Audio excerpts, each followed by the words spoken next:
connaissez bien, Carlos Barbosa. J'ai l'habitude de venir vous voir par le biais de vidéos pour parler de la parole du Seigneur. Donc, je vais commencer par une courte prière. Après, on rentrera dans le but du sujet. Seigneur notre Dieu, je bénis ton Saint-Nom parce que tu es Dieu. Tu es celui qui a créé les cieux et la terre. Sois béni à jamais. Merci pour ta grâce. J'invite ton esprit, Seigneur, de prendre contrôle de tous ces moments de partage que je vais avoir avec mes frères et sœurs. Dans le nom puissant de Jésus. Amen. Donc, voilà, frères et sœurs, si je reviens vers vous ce soir, par le biais de cette vidéo, parce que l'heure est grave. Nous sommes en train de traverser une période difficile. Tout le monde sait, on en parle dans des journaux télévisés, sur Internet, dans des radios. Donc, ce qui bouleverse le monde aujourd'hui, c'est bien le virus Covid-19. Alors, si je viens vers vous, vous exhorter, vous encourager, c'est parce que notre président de la République, M. Emmanuel Macron, a parlé hier à la télévision, nous annonçons un certain nombre de mesures à respecter pour éviter la propagation du virus et si possible de les stopper. Donc je ne suis pas un politicien, je suis un frère qui craint Dieu, qui aime bien parler de notre Seigneur Jésus-Christ. Alors, cette exhortation, ces encouragements, vraiment pour respecter les mesures. Je m'adresse à tous les chrétiens, mais je me base plus, je cible les afro-chrétiens. Pourquoi les afro-chrétiens? Parce que tout le monde sait comment ça fonctionne, les assemblées dites Église des réveils. Je veux dire tout simplement, il faut respecter ce que le président a dit. Il ne faut pas aller faire n'importe quoi. Il ne faut pas que vous vous fassiez manipuler par vos dirigeants de vos églises, comme quoi venez, on va faire de prières en cachette. C'est vraiment triste. Mes frères et sœurs africains, vous devez vous réveiller. Le salut est individuel. Il n'est pas interdit d'aller prier. Il est même conseillé. Mais aller prier dans un bâtiment, dans une église, ce n'est pas obligatoire. C'est un conseil, on peut le faire, mais tout comme on peut rester aussi chez soi et prier. Je parle de ça parce que souvent chez les Africains, il y a la désobéissance. Il faut savoir que toute autorité vient de Dieu. Je vais prendre un passage dans le livre de Romains 13 qui nous parle de cela. Romains chapitre 13, je vais commencer au nom de Jésus par le verset 1 jusqu'à verset 7. Vous pouvez méditer ce chapitre chez vous et vous verrez que le Seigneur va vous révéler énormément de choses. Que toute personne soit soumise aux autorités supérieures, car il n'y a point d'autorité qui ne vienne de Dieu. Et les autorités qui existent ont été instituées par Dieu. Vous voyez bien, la Bible dit, toute autorité vient de Dieu. Si le président Macron est là, c'est parce que Dieu a voulu qu'il soit là. Et vous verrez quelque part aussi, la Bible dit, rendre à César à ce qui est à César. Donc nous vivons dans un pays, dans un État qui est dirigé par un président de la République qui travaille avec le Premier ministre qui est le chef du gouvernement pour établir un certain nombre de règles afin que nous vivions dignement dans notre société. Donc c'est des choses à respecter. Le pasteur n'est pas plus qu'un président de la République. C'est un homme de Dieu. Je n'en disconviens pas. Mais ce n'est pas lui qui établit les règles pour vivre, qui établit plutôt des lois pour vivre dans une société. Par contre, il est là aussi, il peut contribuer dans la société. Malheureusement, ce qu'on voit dans ces assemblées dites églises de réveil, même les jeunes qui sont nés en Europe n'avancent pas dans les études parce qu'il y a des multiples activités dans l'église, des activités inutiles. Et derrière ces activités, c'est juste pour que, soi-disant, l'homme de Dieu puisse s'enrichir. Mes frères et sœurs, vous devez vous réveiller. Sortez du sommeil. Parce que la Bible dit que le salut est individuel. Quand vous avez reçu Christ, vous ne l'avez pas reçu avec quelqu'un ou avec ton responsable de l'église. Et le jour où tu mourras, tu ne mourras pas avec les responsables de l'église.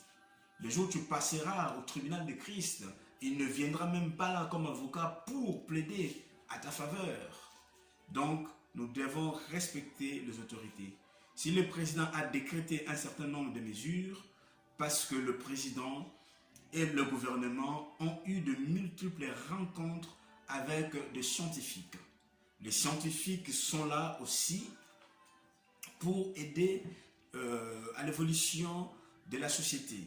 Donc c'était des rencontres collégiales et lors de ces rencontres par rapport aux recherches que les scientifiques font, a fait que le président puisse prendre la décision de nous annoncer un certain nombre de mesures. Ce n'est pas une punition. Dans un premier temps, c'est pour rester confiné pendant 15 jours à la maison, tout simplement, pour éviter la propagation du virus plutôt.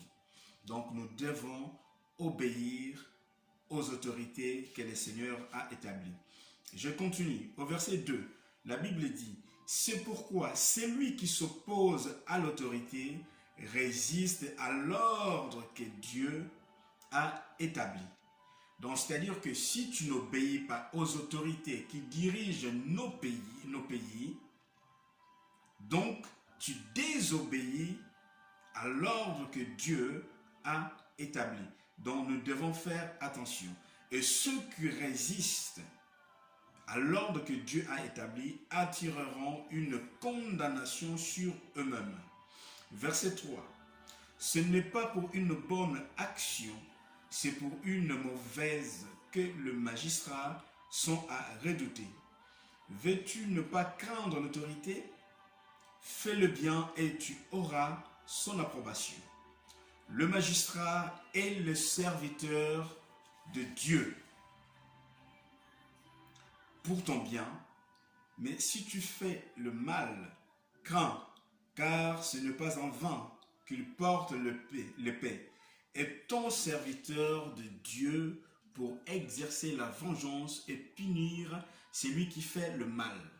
Il est donc nécessaire d'être soumis non seulement par crainte de la punition, mais encore par motif de conscience. C'est aussi pour cela que vous payez les impôts, car les magistrats sont des ministres de Dieu entièrement appliqués à cette fonction. Rendez à tous ce qui leur est dû. L'impôt à qui vous devez l'impôt, le tribut à qui vous devez les tributs, la crainte à qui vous devez la crainte, l'honneur à qui vous devez l'honneur.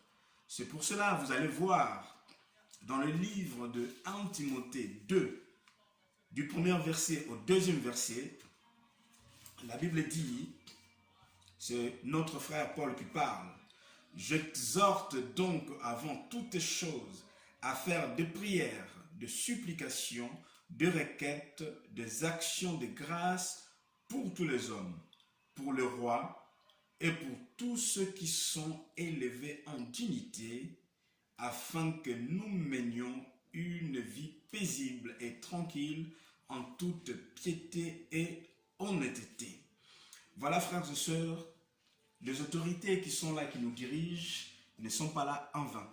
Vous avez vu même dans le livre de 1 Timothée, au chapitre 2, la Bible parle, nous devons d'abord, avant toute chose, prier pour ceux qui sont élevés en dignité. Prier pour le roi. Donc, nous devons respecter nos autorités. En tout cas, les gens, les frères qui dirigent les assemblées, je vous exhorte à ne pas imposer les fidèles de l'Église à faire des réunions en cachette pour prier. De toute façon, la Bible dit, la foi sans les œuvres est une foi morte. C'est-à-dire que même si vous priez, si vous ne respectez pas les mesures qui ont été mises en place, votre prière est en vain. Donc, vous devez, si vous ne voulez pas respecter ce que le président de la République a dit, et que vous croyez vivre au ciel, ben, je vous conseillerais de partir, de quitter la terre pour aller vivre au ciel et nous laisser sur terre. Prier Dieu et respecter les autorités. On vous connaît bien. Donc, frères et sœurs, pour que vos assemblées existent, au préalable, vos responsables ont entrepris les démarches d'aller à la préfecture pour faire reconnaître ces associations selon l'article de la loi 1901, association à but non lucratif. Mais ce que nous voyons aujourd'hui dans ces assemblées, donc le dirigeant qui dirige ces assemblées s'enrichissent derrière le peuple de Dieu en utilisant la Bible sous prétexte, ou bien juste en utilisant la Bible pour vous faire croire qu'ils parlent de la parole de Dieu. Mais derrière, ils ont la parole, le langage pernicieux. Ils trompent le peuple de Dieu pour qu'il puisse s'enrichir. On voit beaucoup de jeunes qui font de ces assemblées n'évoluent pas dans les études parce qu'il y a des multiples activités. Donc les hommes, soi-disant hommes de Dieu qui dirigent les assemblées, je vous en conjure vraiment de changer votre façon de faire, d'aider le peuple de Dieu à avancer. Si nous continuons toujours à lire dans la Bible, dans le livre de Jean, chapitre 4, à partir du verset 23 au 24, nous connaissons l'histoire de la femme samaritaine avec Jésus-Christ. Jésus l'a dit que l'heure vient et elle est déjà venue où les vrais adorateurs adoreront le Père en esprit et en vérité. Ce n'est pas une obligation d'aller seulement dans un bâtiment prier le Seigneur. Parce que les vrais adorateurs que le Seigneur cherche, ce sont ceux-là qui prient, qui adorent le Seigneur en esprit et en vérité. Parce que l'Esprit de Dieu est omniprésent. Même si tu te trouves dans les toilettes, sous la douche, l'Esprit de Dieu est là. Tu peux prier le Seigneur et Dieu t'exaucera. Hélas, beaucoup de gens n'ont pas respecté ce que le président avait dit jeudi.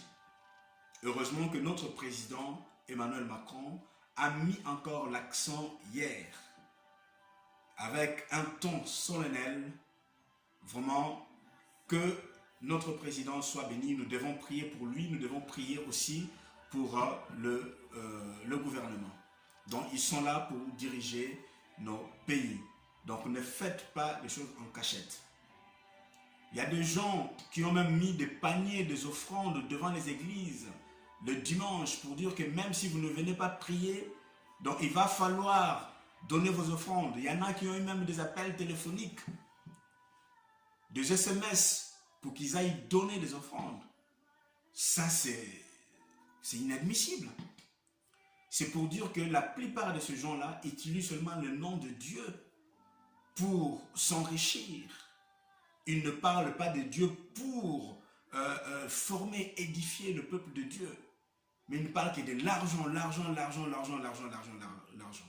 Même le président, dans les mesures qu'il a prises, il a même dit que tout ce qui est facture de courant, l'eau, tout est suspendu. Donc vous aussi, vous devez suspendre vos activités. Vous devez arrêter de demander les dîmes et les offrandes qui vous font grossir le ventre, qui vous permettent d'acheter de grosses voitures aussi longtemps que le peuple de Dieu souffre. Alors, peuple de Dieu, réveille-toi. Le salut est individuel. Quand tu as reçu Christ, tu l'as reçu seul. Tu ne l'as pas reçu avec un homme ou une femme. Et le jour où tu partiras seul. Le jour où tu te présenteras au tribunal de Christ, tu seras également seul. Ton responsable ne viendra pas plaider à ta faveur. Parce que lui-même, peut-être, il se trouvera déjà dans un enfer. Donc voilà, peuple de Dieu, c'était juste des encouragements pour nous encourager, vous encourager à respecter les mesures qui ont été mises en place. Nous avons vu ce qui s'est passé à l'église de Mulhouse. Donc c'est un temps, les scientifiques sont en train de travailler, le ministère de la Santé est en train de travailler, tous les politiques sont en train de travailler pour stopper ces virus. Mais pour que nous puissions réussir, il va falloir obéir aux mesures qui ont été mises en place. Donc vous pouvez rester chez vous, prier, Dieu vous entendra. Donc voilà le peu que j'avais à partager avec vous ce soir. Que le bon Dieu vous bénisse. À très bientôt.